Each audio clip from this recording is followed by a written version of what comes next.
Swimming like a shark in a shrimp tank. Big fish, small pond in the shrimp tank. Hey everybody, welcome to the Shrimp Tank down here in Boca Raton, Florida, where street smarts and book smarts collide. I'm your host today, Jason Hill, sitting here with my co-host, Dr. Kevin Cox. He's the director at the FAU Adams Center for Entrepreneurship. Got to pick that guy's brain. He's got so many amazing things going on at FAU right now, and all these different entrepreneurs are always emailing me different things that Kevin is up to. And if this is your first time tuning in, got to check out all of our amazing episodes. We've done 100 plus episodes in the Shrimp Tank, and we get to hear from the best and brightest entrepreneurs down here in South Florida. And recently we've been switching over to these Fireside Chats where we get to interview 4 different entrepreneurs at once. It's pretty cool with everyone being home. There is a silver lining to this. We're able to gather a lot of the best entrepreneurs in South Florida and really give tips. What are they doing during these difficult times to get through things with their actual business within their industry? So it's really neat to hear from different industries during this time. So Kevin, what should we know what's happening at FAU? I saw some info, about Tech Runway. They just announced, different. Yes, it is. I know that the School of Business announced some other things. What's going on over there? Sure. So yeah, it's that time of year. The Tech Runway launch competition just came to a conclusion. So they named their top 7 winning companies, some really, really interesting business concept. And then they accepted about 20 to 22 companies total into the accelerator for the 2020-2021 session of the New Venture Accelerator. In addition to that, right now, our NSF, National Science Foundation's I-Corps funding opportunities are open for application. So if you're a scientist who stumbled upon an innovation that you think might be commercializable, that's a great opportunity to apply for some funding to investigate whether or not your innovation or technology is in fact commercializable. And in addition to that, you get some training. That's where I come in terms of, what should you do to determine whether or not it's truly a commercializable invention or just a new technology. Whoa. You're telling me you don't just put it on social media? You don't have to pay money for advertising? That's what everyone does today, I thought.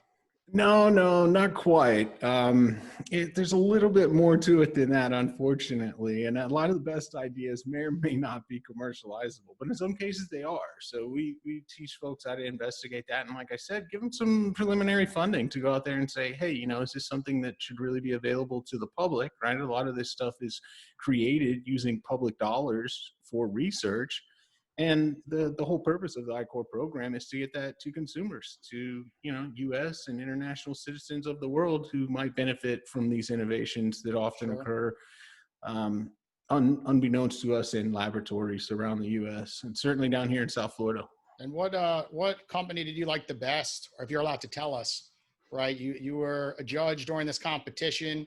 There's new technologies coming out right now that I'm sure are going to be huge brands in the future. Like we saw at, from past guests on our show, like Shipmunk, for example, went to Tech Runway, came out, and now has an explosive company. Is there one that sticks out to you? Yeah, there's one that's my favorite. I don't know that it's the best, but it's my favorite. It's a young entrepreneur and a group from my boot camp, right? The Adams Center Entrepreneurship Boot Camp. The name of the company is called Airlogs. And what they do is they digitize the maintenance logs for all your aircraft. You might not believe this, but it's true. All these private and even commercial aircrafts, they have these maintenance logs that are on pieces of paper, right? So like an 18-year-old aircraft will come in with 700 pages of a log that's handwritten, right? All these entries may or may not be legible. It's not searchable, right? You just have to read through it because it's not digitized. So what they developed is a platform that integrates all the kind of systems that airlines currently use, automates them, and then puts them into a computer, right? An advanced machine that you can, use a Control F function on to be like, hey, when was the last time we changed out this part or, did this to the log or did anything to this, private or commercial aircraft? So it should really kind of improve the efficiency and the safety of your aircraft. It's a really cool concept. Cool. Well, let's jump into our guest today. Our audience, of course, is logging in and wants to hear from them, probably less than me and you, Kevin. As a reminder, the reason why I'm wearing this shirt every single week is to support your local businesses. They need it more than ever right now. I think the last study I read that Goldman Sachs just put out is that 52% of small businesses might not be around, in a year from today, which is crazy. So we got to do everything we can to lower that stat. We want to see that stat at 10, 20%, not 52%. At the end of the day, yes, it's easy to go out and buy things on Amazon.com, but, it's not that hard to call your local shop up and buy something directly from that. And it really helps our local community, of course. And again, you catch all these episodes on iTunes, iHeartRadio, or up on our website, shrimptankpodcast.com. So I'm going to start with our first guest. We're going to go around in a circle and kind of give us an elevator pitch of what you guys do for a living, what your business is. And we'll start with our prior guest, Ali. He was at the Shrimp Tank. His signature's up on this wall somewhere. I get the opportunity to look back at this wall when I'm stressed out and read motivational quotes from all of our amazing guests that come on during our in-person, studio, thing. So Ali, go ahead. What tell us about Accessible First Health? and foremost, thank you so much for having me. It's always a pleasure to see you and learn from your Shrimp Tank episodes. My name is Ali Mandsaurwala. I'm the president of Accessible Home Healthcare of Aventura. It's a full-service home health agency. It basically takes care of seniors in their homes or wherever they choose to lay their head down at night. It could be in a hotel, a cruise ship, a hospital, a nursing home. So we are there with them every step of the way, helping them from bathing, dressing, meal prep. Most of our patients have dementia, they have Alzheimer's, or they have some form of cognitive impairment, or just basically they're old and their bodies are not keeping up with their minds. So our overall goal here at Accessible Home Healthcare is more or less to just maintain our senior citizens' independence, let them live with some dignity and pride, and just help with the family dynamics, because caring for an elderly puts a lot of burden on the siblings and the other family members. So we try to eliminate all that. And as far as the company goes, we've been around for 10 years now. This is our 10-year anniversary. At any given moment, we're taking care of over 150 lives. We may have anywhere between 180 to 250 employees working in the field for us at any given moment. And it's just a slowly growing business. Every situation is handled individually, a la carte, concierge basis, because the first thing they teach you in medicine is 2 + 2 is never 4. It's either 1 or it's either 3 or it's either 5. So for that reason, every single client gets a boutique experience because every one of their needs are different. And that's about it in a nutshell of what we do here. I look forward to diving deeper into conversation because, of course, down here in South Florida, a lot of people are experiencing issues, right? Not being able to see their loved ones during these difficult times, and caregivers being able to go in to see them and feeling uncomfortable, if they gave that person, COVID-19, of course, and then, also lawsuits could come out of it, of course. So I'm interested to dive deeper later in the show about that. Michelle, can you tell us a little bit about your company? Yes, and hi everybody. Thank you for being here with us, and thank you, Dr. Kevin, Jason, for having me. Very happy to be here. So I own and operate a waste management and recycling company here in Miami. We offer customized pickup services to over 1,000 locations here locally, and we're also offering education programs through products in our app. And we're excited about that because we're going to be able to expand, our markets throughout the United States and internationally. Right now, we're limited to with their service business, we're limited to, this specific region. But this is also my 10-year anniversary, and I'm excited about that. I launched the company in 2010, and, we're excited. There's so many opportunities right now. The business, there's the recession, there's so many opportunities that we can get through during these times, and some good deals. And so we're excited to be launching some new products and moving on. Nice. Durée, Ross, tell us a little bit about your company. Sure. So I'm Durée Ross, the CEO and founder of Durée Company. And I I'm doubling both of you. So I'm actually celebrating my 20th anniversary. Thank you. Like dog years times 7. And so we do public relations, marketing, some corporate, very strategic special events. I say everything without any emotions. So no bridezillas, no mother of the bride, none of that kind of stuff. And obviously a good part of what we do is strategic communications, which obviously has been incredibly beneficial for our clients, certainly always, but especially the last 9 or 10 weeks as we move through this COVID situation. So I've been in public relations since I was 19. I really don't know anything else. And I started Durée Company at the age of 24. So I've now told you how old I am, but I'm really excited to be here, and I so appreciate the opportunity, and I'm excited to dive in. I don't know. Ali said 1 plus 3 was a different number, so I don't know. You could be 32 based on Ali's math. So, Chris. I'm not that good of an. Someone else handles the finances in my company. So. Chris, go tell us about CrossNet. I'm interested. Happy to, moved to South Florida from Connecticut back in 2017. Started our company. CrossNet is the world's first 4-way volleyball game. So we've invented, patented, and manufactured the world's first 4-way volleyball net. Created a brand new sport, game to 11, win by 2. It's 4 square in volleyball put together. And we've quickly became one of the fastest growing outdoor sports in the entire country. Sold nationwide at Dick's Sporting Goods, Walmart, Target, Academy Sports, Shields, pretty much any major big box retail store. We're there. So it's been a fun ride coming from a farm in Connecticut to Miami 3 years ago with my best friends, and we've blown up to be an 8-figure company overnight. That's awesome. Those are, the type of stories you love to hear. So often, entrepreneurs do it for 2-3 years, quit, and then never go back to becoming an entrepreneur. They go get a salary, and then 30 years later, then they do it again, and then they get their first win. So it's awesome to see you kind of do it, getting down here to South Florida and being part of our local community now. So Kevin, you got a question? You want to dive in deeper to one of these guests? What's on your mind? Yeah, sure. I'll go back straight back to Chris. So what made you come up with this idea and start this? Was a regular volleyball was deemed insufficient? So how did this all come to be? Yeah, it wasn't about that. Yeah, so one night we were on the couch back home in the farm town, Connecticut. Our partner, Mike, who graduated with an engineering degree from Northeastern, he's like, I want to invent something. And I was working in my 9-to-5 job, kind of just going through the weeds of it as a sales rep, actually, at Uber, working for Uber Eats. And we had the idea for 4-way volleyball. We had Googled it.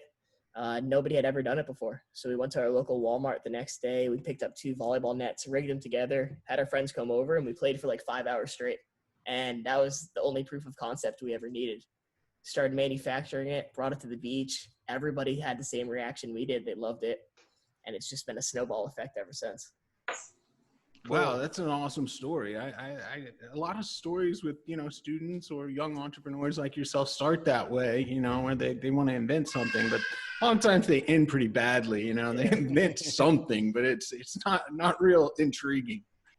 How has COVID-19 affected your sales right now? I could see this being on one end awesome because people are going back outside to their backyards and the beach and they're buying your product. On the other side, people are cutting down costs. Of course, your product sounds like it's not $25, so how have things been handled from that point? Yeah, it's been interesting. We certainly didn't expect the response that, nobody expected COVID, right? So our sales have increased over 500% in the last 90 days, which has led, we had a supply chain of give or take 4 months of inventory, just in-house ready to be shipped.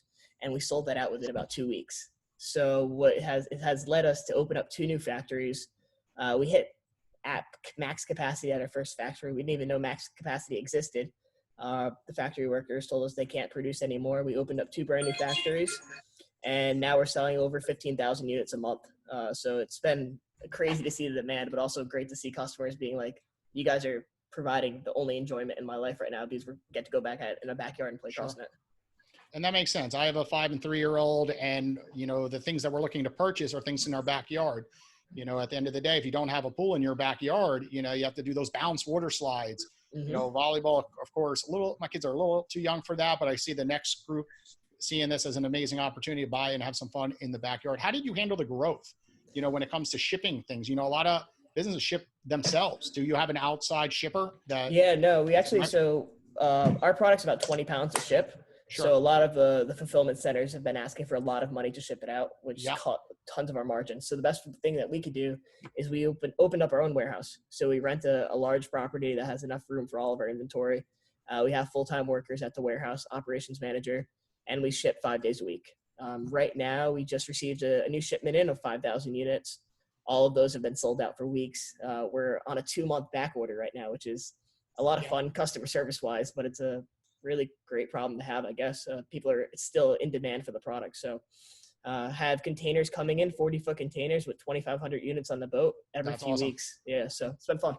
Well, let's talk a little bit about PR then. Durée, how does he handle if these shipments aren't coming in for 2 months? Everyone's used to Amazon where they get in a week. Even though Amazon says 2 months, everything still gets in 2 weeks or less. From a PR perspective, tell us about, what you feel about just back orders right now. I'm seeing consumers complain about it, and it's ridiculous, right? You have these great brands that have supply chain issues, and it's not their fault, right? And then they throw up a Google, post that's ridiculous just to complain. I saw from a good friend at Kapow recently. Someone sat at his table and complained that people were walking down the aisle and, the table shouldn't have been there at Kapow, which is, likely shouldn't have been at the restaurant if you're that concerned, right? So tell us from a PR perspective. I'm assuming you're getting a lot of people asking for your services right now, how to diffuse situations, I bet. Sure. So we are busier than we've ever been. Thank goodness. I'm very grateful to say that and to be in this position. So these situations are not abnormal. It's funny. I was looking at something recently and somebody in the restaurant industry actually commented and said, please don't review us on Yelp right now when we're trying to figure out how we can operate at 50% capacity and keep jobs and do all of that. And I would say there's a little bit of logic and reason. I think that we all as people, just, taking it down to the individual person, now's probably not the best time to review anybody in any way, shape, or form. And I would say that let's try to think about that. And, on reviewing other people or having false expectations, we all know what's going on in the world now, and it's worse in some areas versus others. And so I think, there needs to be, you have to give people a little bit of a break. And so I've seen it as a consumer myself when I've tried to order, there was for my bread machine, I've been waiting on the bread mix for my bread machine that I haven't used in, 7 years. And we keep getting delayed. And so it's frustrating, and I get it. But the key thing with any of these types of situations for clients that we want to help them navigate through is communication. And I think that's really, and I believe in my heart and in my soul, that that's where it all lies, is really in your communication. So, in the situation of Chris's, where he's back ordered for a long time, listen, there are a lot of places to put that, to make the alert be shown, to give updates as it happens, to communicate that on social media, to, maybe there's some sort of special offer. We're sorry we kept you waiting. I mean, just over communicating to people is so incredibly important. And whether you're Chris or you're a restaurant or you're anybody right now, it's over communicating and also making sure that it is strategically positioned and that your imagery is socially distant. There are so many people right now that are sharing images, and there's a lot of Corona shaming going on. And Jason, you mentioned it even with your friend at Kapow, where there's this Corona shaming, as I call it, and everybody's judging everybody. And it's very easy when you are behind a computer screen and you're not showing your face and it's not on your Zoom and you're writing a Yelp or you're on TripAdvisor or whatever it may be, or you're reviewing your employer on Glassdoor, whatever it may be. It's very easy to hide behind that. And we are all in a very difficult place. I frequently say, to people who own businesses that, first of all, the employees they don't have any frame of reference to what it is to wake up and have this intense requirement to pay them. And it's not that they're not worth it. It's not that it's a cash flow issue. And I think all of us on this Zoom call can certainly appreciate that at times, especially during COVID, it was like, oh my goodness, what's cash flow going to be? Are people going to pay me? I need to cover my employees. And certainly the PPP has helped a lot of people. But before that was even a consideration, I know I had sleepless nights going, I need my people. We're busier than we've ever been, thankfully. But how do we do this? And so I think sometimes it's just stepping back, whether you're the employee or the consumer purchasing something that's back ordered, or you're the restaurant goer that wants to go eat in a restaurant. And I really do believe that everybody is trying to do their best. But my biggest piece of my suggestion to everybody is just over communicate and make sure that the images that you're posting and your copy that you're posting is socially distant and respectable to what the current guidelines are to help navigate. And they're going to continue to change. So what worked 2 weeks ago may not work in two weeks from now, because it continues to evolve and change. And also depending upon where you're at, what county, what city, where you're located. And everyone's in a different situation. You know, Chris, you mentioned you traveled from Connecticut down to South Florida. I'm sure when you talk to people in Connecticut, they have a total different view of everything going on up there compared to down South Florida, where we haven't been hit as hard. And me personally, about 90% of my clients are New Yorkers, and I have seen the other side, and it's real. Where, you know, today on a call, I had to deal with someone who lost their spouse in their 60s. I also had someone else on my team, you know, had a cousin they lost. So you're seeing a different element. If if your business was affected and you had to fire people, of course, lay them off, you know, you didn't want to do that, of course. Then you have, you know, issues where you've lost someone, and then someone else is really income stayed exactly the same. Their occupation is maybe e-commerce, and they've kind of really haven't been touched with this. So it depends, you know, on where they are in their situation. You know, we're not really all in the same boat. I know that is a common theme online, but people aren't in the same boat. You know, they have different things that are going on, which of course brings out stress during these difficult times. Ali, let's talk about the home healthcare, you know, industry. You know, home healthcare, of course, you know, I'm seeing it personally, you know, where, you know, my dad had a caregiver and then he couldn't have the caregiver come in anymore. We had fear that the caregiver, you know, would of course give him COVID-19. And I could see that your business, you might be struggling because a lot of people are running through the same situation where, you know, you might have to have made layoffs. Have you had to go through that path where you had to do layoffs right now because the volume's not there? And give us an overview. I mean, a lot of people were thinking that we were going to be very busy with a lot of people calling. But what's happened is we've had a small pullback in services. Maybe 15-20% of our clients have suspended services. That's more on the clients that are more independent, that they're like, I just need someone 5 hours a day, 2-3 times a week. I don't need as much help in my day-to-day. Those clients have pulled back. The clients that needed services have stayed. They have no other choice. They're just totally dependent on us to help them be functioning seniors, from bathing, meal prep, because it's something I tell everybody on this meeting. If we were to have a trip and fall, we're going to get up, make sure our clothes aren't dirty, and we're going to just kind of keep walking and maybe have a bruise tomorrow. If a senior citizen falls down, we're talking about going to an emergency room where you're going to be possibly exposed. They're going to keep you there 2 to 3 days for observation. Then they're going to send you to rehab, possibly, where no senior wants to go right now because of all the exposure.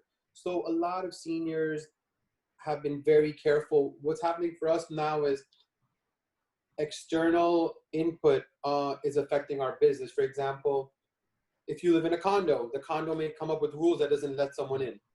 If you're in a nursing home, we have clients that are in a hospital or a nursing home or an adult living facility. And let's say, for example, you have to park your car 2 blocks away in the Miami heat. When you get to the facility, they check your temperature, and your temperature is elevated by 2 points. They don't want to let you into the building.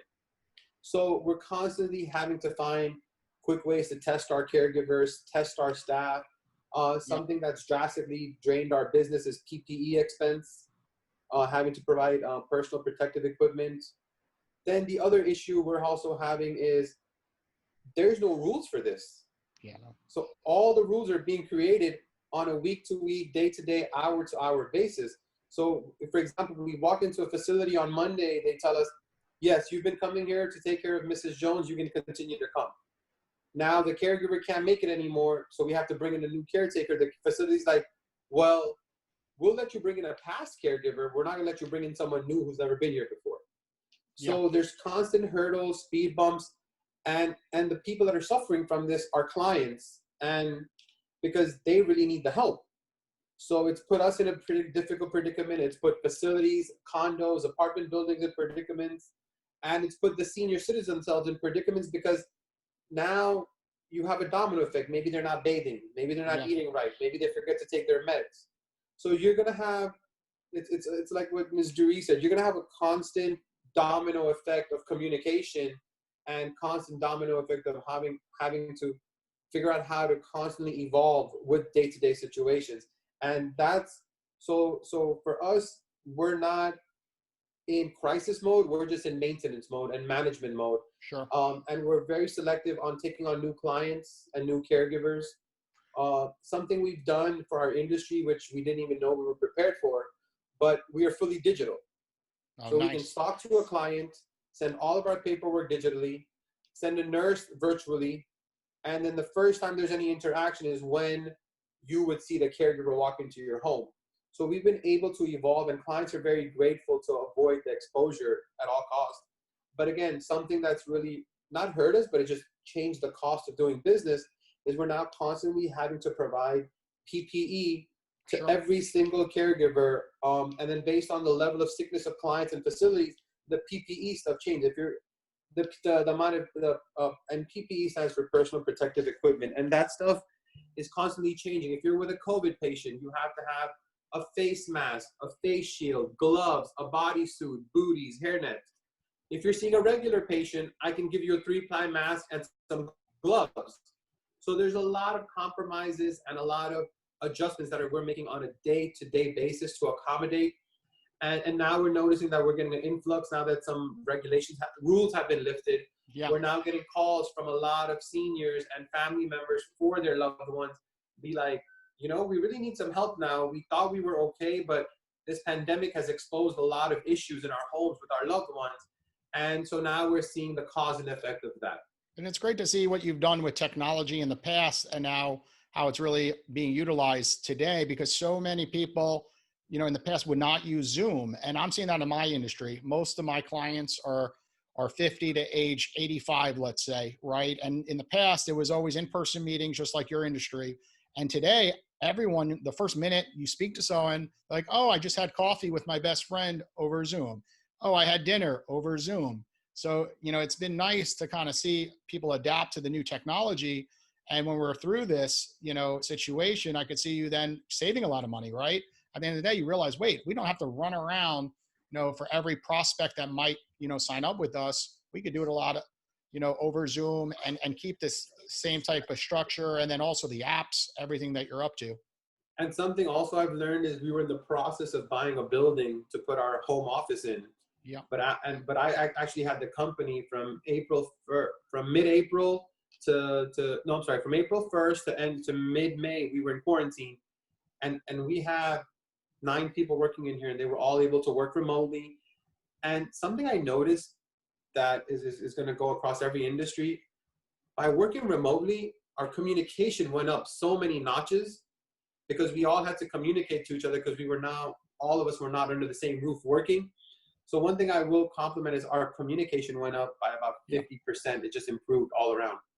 That's awesome. I know some people can't do it as easily, but it's awesome to hear that, you know, you're seeing the increases on your end. And then of course, people aren't going to need as large of commercial properties anymore.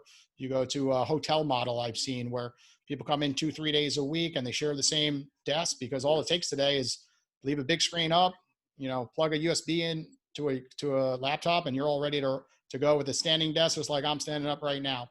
So Michelle, you know, Ali mentioned some stuff with technology, with apps. I believe you were mentioning earlier that you have some neat app. Can you tell us a little bit more on the app side, what you guys have going on? Yes, we've been working on this app for almost about a year, and we're just a couple of weeks from launching it. And basically, this app really started to add value to our services, to our clients, and it can measure waste diversion metrics, where you can show our clients or any user, you know, how much they're recycling per month, per pickup, and also, you know, how much garbage they're accumulating. And this is stuff that they can use for, you know, sustainability reports. You know, schools are really into this, other institutions. And then there's also other details. For example, as I was mentioning earlier, the recycling industry varies from region to region. So, for example, in Miami, we don't recycle glass, but in another state, we recycle glass. So the education programs need to be modified. One of the biggest problems in the recycling industry is the lack of education, and that's what we have. That's a big part of the reason why there's so much, contamination, is because lack of education. It's so confusing, I cannot understand why there's, so many different types of plastic products, and every product has a recycling symbol. So there's a lot of wishful recycling, and therefore that creates a problem. But in reality, there's only just a few commodities that are really being recycled at a mass scale. So part of this app is that I want to be able, for example, we use gamification for people to learn how to recycle properly. So for example, we'll have and you can download this app, there would be an item that would come and you would have to swipe it to the right bin, and then it will tell you if you got it right or wrong. And if you got it wrong, it will tell you why. And so this is a process that we would like to introduce to our clients, that they're using it. And it's really effective because you're really knowing if you're, getting this item right or not. So one of the things that we're excited to launch is about offer this platform to cities, municipalities, schools in all parts of the country. And these games could be customized to their markets locally. That way the users, can use this game and also have access to their waste diversion metrics. And it's going to have a recycling calculator, and then also has a kids zone where it's going to have, section for kids. And we're also offering education products, and we're going digital too, with toolkits on how to compost, how to recycle properly, and these activity books that kids can use with their parents and schools, and can engage them and also inspire them through storytelling, through my story, and characters, and find ways to educate communities, and so we can increase recycling rates throughout the United States. Because really, the recycling industry hit a crisis a couple years ago. It really kind of started more than that, but it really hit it, and that's when I really started thinking hard on, because I was honestly, I was concerned. I was preparing for the worst. I don't know how this is going to affect me. But truthfully, thankfully, we've actually been busier too ever since, we started getting really busy.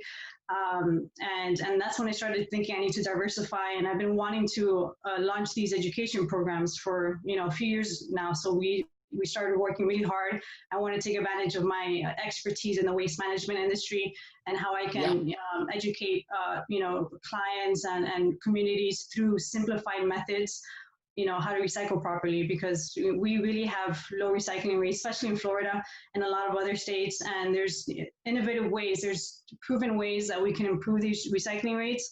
And one of the main ways is education, 100%. I agree with you. I see it so commonly.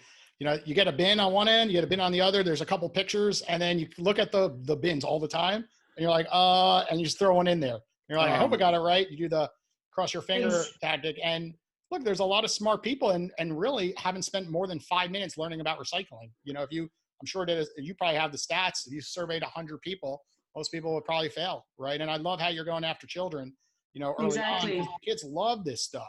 Totally they can have a love it. recycling party with their friends. And then also you see, like what 4Ocean has done, down here in Boca Raton and across the world.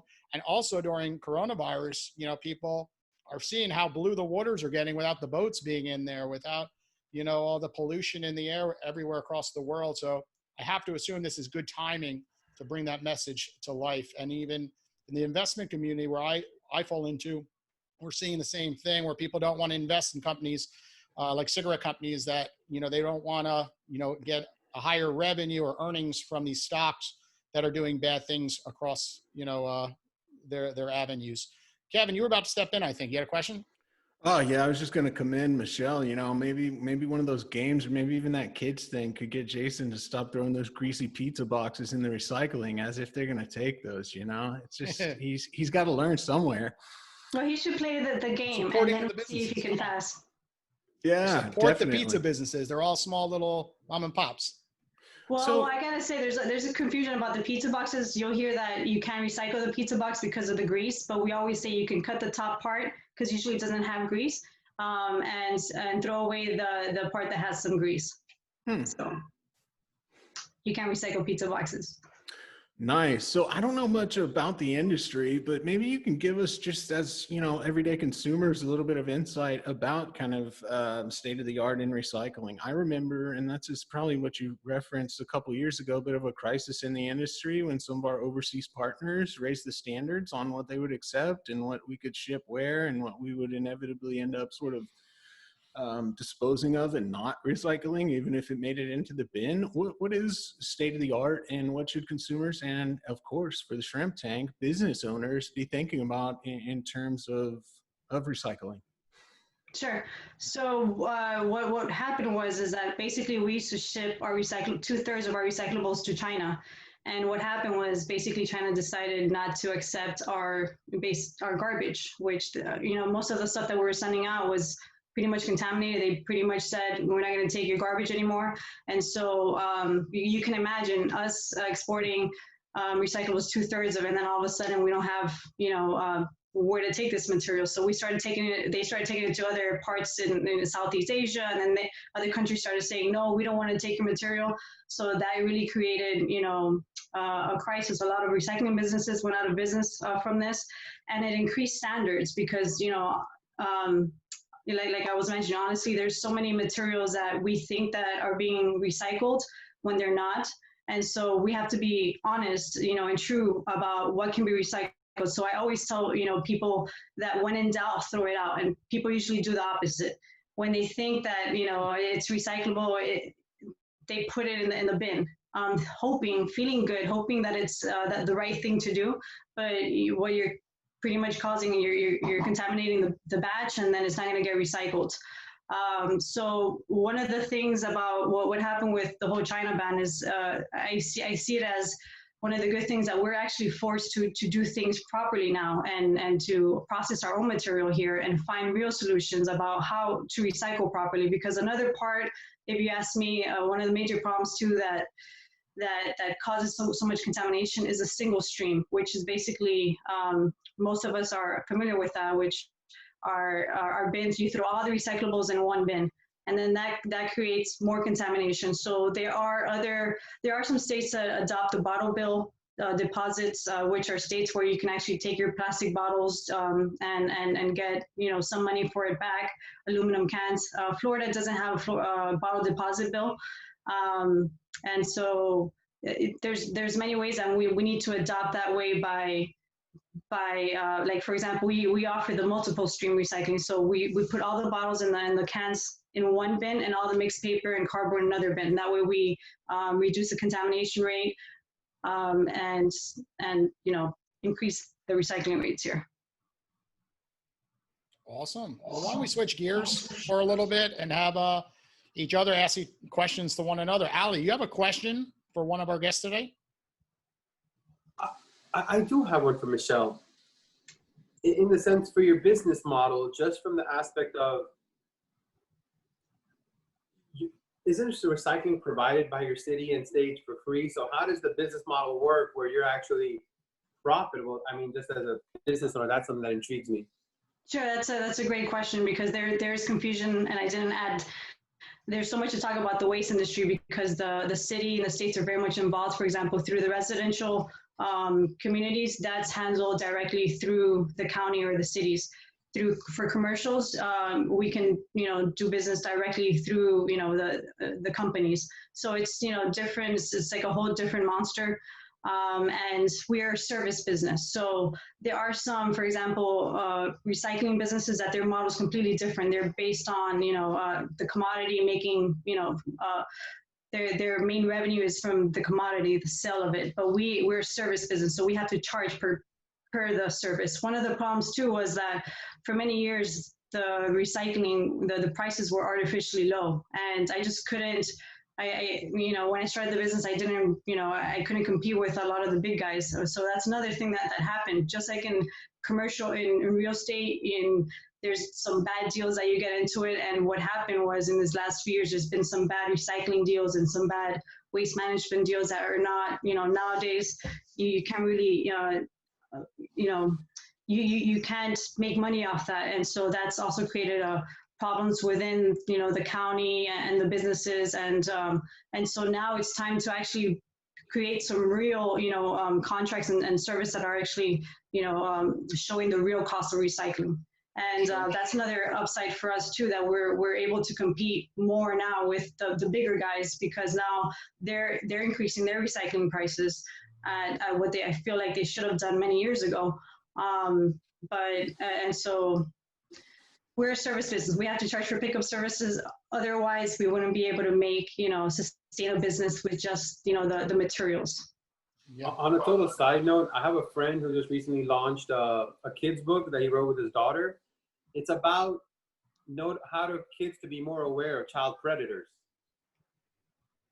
strangers. And so if you ever want the introduction, he does a lot of philanthropy, and him and I are connected to Nicholas Children's Hospital and everything else. If you ever want the connection for your book, or if you want that, I'll be happy to do that for you. For sure, yeah. I have a question for Miss Ross also, by the way. I got a question too after you're done. My question for you, Durée, is at what point do you know if your company or you as an individual need a PR rep? When do I know, or when do we know?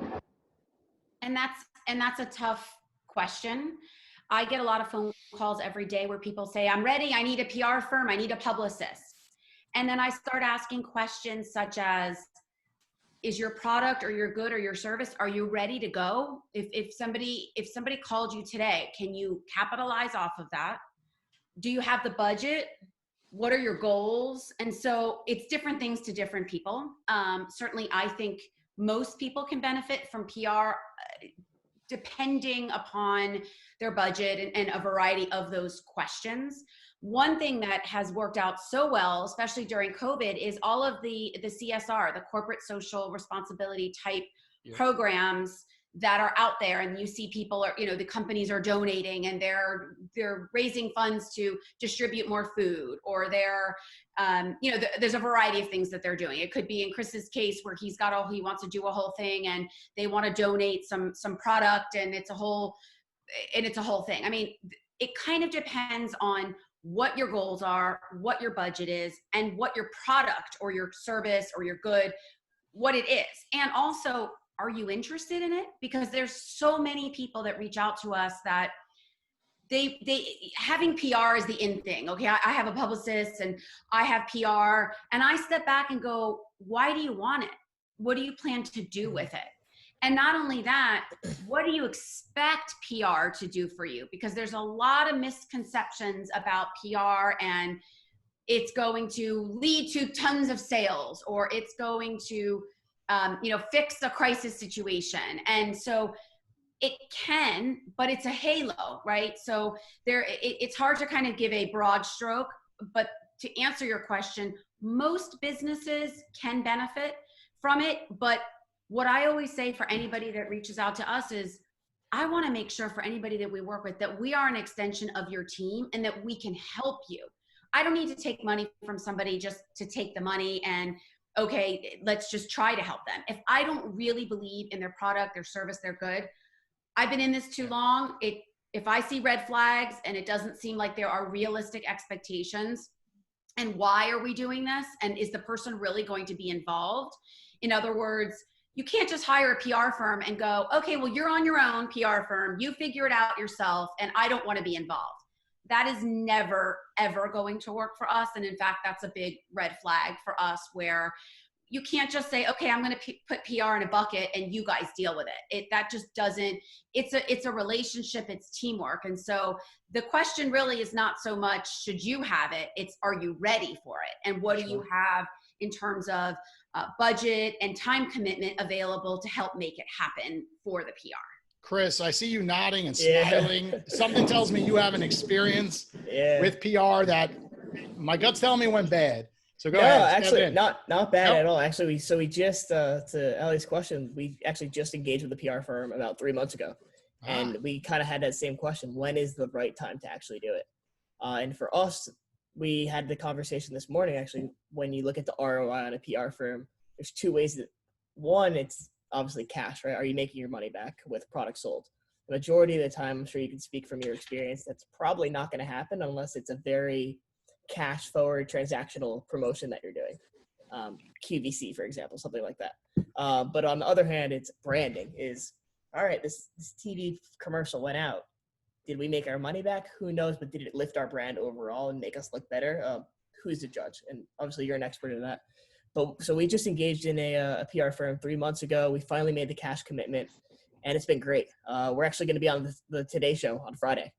So we have a segment on the Today Show on Friday, which I'm pumped about. Completely free. Didn't have to pay $1 besides our annual, like our agreement with the PR firm. I have a question for Chris. Yeah, go ahead. Yeah, sure. You know, in the industry you're in, it's like a fad industry, or if it's not, I don't know. So then I'm assuming you have to constantly evolve. So what's the next step? Yeah. So fortunately for us, I don't view our product as a fad simply because it's a 4-way volleyball net. But fortunately for us, we're in over 5,000 schools right now using our product to teach volleyball. So the way I kind of look at it was, the person who invented a basketball net, right? Like a basketball hoop. Basketball hoops are going to continue to sell for the next 50, 100 years. The sport's not going anywhere. Volleyball's not going anywhere. So people are using our product to learn volleyball and then simultaneously using it as a sport as well. So yes, we are involved, and we just put out an indoor version of it. We have a pool model coming out in the summer. But yeah, we're going to have those 3 product lines and run with it as long as we can. Well, the good news is pools are being built left and right because everyone's expecting to stay home more. So I know the pool companies are busier than ever, which means that new design in the pool is perfect timing. Exactly. Kevin, you got a question for anyone on here? Good question, Jason. Chris. Question for Chris. We'll swap it around. Whoever has a question, go ahead. Ask. Go ahead. So I want to ask Chris how you were able to scale and, how you're distributing your products. You seem to scale really quickly, so that's awesome. Yeah, it's been fun. Thank you. So scale, we are 100% bootstrapped ourselves. Started the company with about $10,000 in cash. We bought our first 50 CROSSNETs, peddled them, sold them on the beach, and eventually bought 100. Sold 100, bought back 250. So it was a long 2 years pretty much without taking $1 from the business to pay ourselves. Just kind of survived with doing freelance jobs on the side. But now we're ordering from 250 all the way, we're ordering 25,000 at a time now. So that's how we've been scaling, just reinvesting back every single time, seeing the money in the bank account. It's kind of yours, but it's kind of not. It's kind of the company's, and just keep doubling down. And now we're importing 25,000 at a time regularly, which is a crazy feeling. What's the hardest thing that you've been through? So many times we hear these stories. Everyone makes it sound perfect, this and that, but there's got to be some situations where you guys were in panic mode, where something happened. I gotta believe. I think right now, so it's not the hardest because I'm very fortunate that people want the product, right? Like it's a absolute blessing to create something on your couch and 25,000 people want it a month. But predictability, you guys have all been in your positions 10 years, 20 years. I'm building this up. It's only been 3 years, but every month we're 2Xing, 10Xing. So there's no level of predictability or safe line to like project your models. So one month we may sell 200 nets a day. The next month we're selling 600. And if I didn't plan for that 90 days ago, I'm screwed. So there's a lot of learning and education there. Will we ever get it right? Probably not, but that's the fun part about it. I don't know. Seems like you're doing a pretty good job so far, man. Nice. Congratulations. Appreciate it. I want to ask, how are they finding you? How are the schools and, Yeah, good question. So on the school front, believe it or not, I didn't even know they existed. Every gym teacher gets a catalog. There's like 5 major catalogs every quarter. So that's where they order. They have an assigned budget. It's pretty cool right now. A lot of the gym teachers left school with some budget left in their pocket, and it's about to expire. So a lot of them are hitting me up like, I have money for 4. Like, can I buy 4? I'm like, sure. So we're in the catalog. We're on the homepage. And then additionally, I'd say about 85% of our business is direct to consumer on our e-commerce website. So CrossNetGame.com. We run Facebook ads, paid ads on Google, YouTube, Pinterest, Bing, you name it, we're running it. And that's the traffic from our website. And then a lot of people will bounce from the website to then go buy on Amazon or Dick's or Target or a Walmart because it's just always going to be a more trustworthy vendor. So that's our traffic stream, looking at about 10,000. I checked out all your websites. They're all really good, by the way. Nice, man. Work hard on it. Like all of yours, even all 3 of your websites are great. Cool. And that's how we met. You know, you were posting on LinkedIn. So it's not just the traffic, it's also being natural on LinkedIn posts. And I think I met everyone on LinkedIn on this call today, other than you, Ali. Of course, we met prior on the Shrimp Tank. But, you know, it's really easy today because CEOs, business owners, they're all online. And of course, now more than ever, everyone's sitting at home bored. They're on social media more. And putting out a great message on a post is very valuable. And LinkedIn today, you know, where can you reach that size audience? You know, where you look at Facebook, you have to pay, right? There's no way to do it anymore on Facebook. So that's the way we met everyone on here. And I think a lot of people are going to look back in history and just go, what was I thinking? You know, I could have been putting posts out on LinkedIn and reaching CEOs and business owners and right to their inbox. Most people do not have anyone monitoring their inbox on LinkedIn, and you send a direct message, but not try to sell. I think everyone tries to sell. Let's just say, hey, how's it going? I saw your post. It looked great. Love to learn more one day. Can we jump on a call for 5 minutes or provide value like what we did today? We're saying, hey, let's do a podcast together. You know, why not?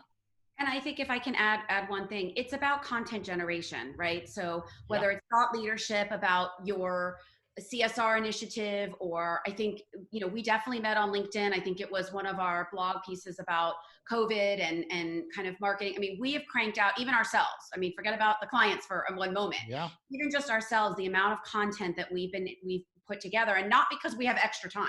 It quite frankly, it's the opposite. We don't have the time, but we've found the time for the content. And for everybody on this call and anybody looking and listening and watching and tuning in, it's about content. And whether you're creating it yourself, whether you're hiring a PR agency to do it, it's positioning you as a thought leader, as an entrepreneur. I mean, I've been doing this before the side hustle was in by, you know, Gary Vee and all of that. And I'm sure, you know, most of us, it's not easy. And so it's what can we help? How can we help other people? What is that thought leadership? Even if it's just on the entrepreneurial side about how to get picked up, how to hire a PR agency, how to help educate. I mean, at the end of the day, it really is for all of us here. It's all about educating our potential customer and our potential client about what we do, why they need our product, why they need to recycle, an educational process, teaching kids about it. I mean, there's so many components to it. And again, it's all about thought leadership. And so while we are each in our own industries, you know, health and medical, you know, sporting and, you know, recycling, it's also about entrepreneurship. There's a lot of ways and a lot of angles. It's not just about the one industry that you're in. It's also about hustling, the entrepreneurship. And so all of those types of generating that content is what works. And it's how you found me on LinkedIn. And I agree with you. And I want to put this out there that my biggest pet peeve is somebody connects on LinkedIn and the first, you know, within seconds, it's, hey, can I sell you my bookkeeping service? Hey, can I sell you my, and it just is such a turnoff. And it's like, let's be authentic. And hey, it's nice to connect with you. How can I help you? Or I really liked your thought leadership piece and it really spoke to me because of X, Y, and Z. And so I think, again, going back to that authentic communication, it's so critical in everything everybody does right now. And I love how you said, find the time, you know, so one day I hope that quote is one of your favorites, ends up on this wall behind me. Because so often we hear from so many individuals and business owners like, look, I see what you're doing on LinkedIn. That's great, but I just don't have the time. I'm like, guess what? I'm busier than you are. I find the time to do it. When I'm sitting at home on a Saturday, you know, sometimes my kids are playing in the yard. It takes me 2 minutes. I do a post real quick. Find the times in your schedule somewhere. You know, if you have someone sitting in your car driving with you, I'll start talking to him and say, hey, take my iPhone and start writing this message up. And we post it. You know, and I think too many people just, you know, hide from the whole like, well, your business is different. You know, I just don't have the time, or I don't have the time to start a podcast. You know how many times I've heard that when I look at them like, hey, the best thing you can do for your business based on what I've seen is go start a podcast, do what I'm doing, something similar. And then the same answer, I don't have the time. And I agree with you is, you know, people, you know, have that barrier up all the time. I'm going to take a question, the last question from our audience. Eddie Luigi asks, has anyone had challenges you're currently facing with your workforce, with furloughs, layoffs, or hiring freeze? Not sure who wants to answer this because most of your businesses are doing quite well. Go ahead. Well, I was actually going to turn it around. I would say I'm still having a hard time finding people. So I would actually turn it around and say, I do think for those of us in South Florida, I've seen a huge number of people applying from the Northeast that have realized that for whatever reason they want to get out and it no longer works for them. But, and I would say, I mean, I just had somebody new start 2 weeks ago and I had to completely onboard, hire on Zoom. Still haven't officially met her in person, but we've Zoomed, we've onboarded her. She's got her a laptop with our server access, but navigating what does that look like now? It's not even just so much managing the workforce, it's finding new people and introducing them to your workforce if they're new remotely. And so there's navigating that has been, has been a test. I've never done that before. And I mean, I think it's all about pivoting and how we continue to pivot and make it work one way or another. In fact, I need another 2 more people. And before I got on this call, I was interviewing somebody, remotely as well too. And if that person works or one of the others, I'm not going to wait until we're all back in an office and can all be together, because we've got to pivot. And so I think it's those ever changing situations that every day it almost is like a different way, or adopting and continuing to adopt as we go through this process. And it's great timing right now because the way Indeed works is the pay-per-click model. And I've done that in the past. I put ads up in New York, and I bet right now is a great time. Put the ad in New York, not in South Florida. And people will see, oh, relocation, put it in the top header, Boca Raton or South Florida, wherever your business is located. And people will kind of like, well, let me click that. So your click cost is going to go down. So it is definitely interesting. I go through that same thing. You're my new best friend, I think. We had both things in common. It's definitely something that I have difficulty with, is hiring and, not trying to just hire, but hiring and getting the right fit. And of course, Chris, you must be experienced this, with growth on horizon, you got to find. So I guess to wrap things up, let's end with one last thing. Chris, how are you handling growth right now with freezes, right? Yeah, it's fun. I was actually just going to talk about pivoting. Literally 3 weeks before COVID, we hired a full-time event marketer, and her whole job was to set up CROSSNET tournaments and events throughout the country. Every major music festival we were at, we had tournaments lined up every few weeks, and all of them canceled. So we had the option to either furlough or keep her on and pivot. And we knew that our company had way too much stuff to do. So we kind of pivoted her, but it's been a learning curve. Half the time it's me figuring out stuff for her to do, but we've moved her into wholesale operations, customer service, things that just keep her busy, which is been a challenge, just kind of handling that. And then on the opposite end of the spectrum, we're now hiring for our marketing team. Things have grown so fast, so quickly. We're looking for a full-time social media manager. I've had 6 interviews today, actually, back to back all morning long. So in a good position, seeing a lot of talent, actually, which is cool. And it all starts from LinkedIn. Just a LinkedIn post has gotten all of our applicants so far. That's awesome. Awesome. Well, we're going to wrap things up. Everyone listening, if you want to catch all of our 100+ episodes, check them all out on iHeartRadio, iTunes, or up on our website, shrimptankpodcast.com. Check all of our social platforms. We're going to be posting about all the guests that you've heard today on all different avenues. And remember, again, support your small business.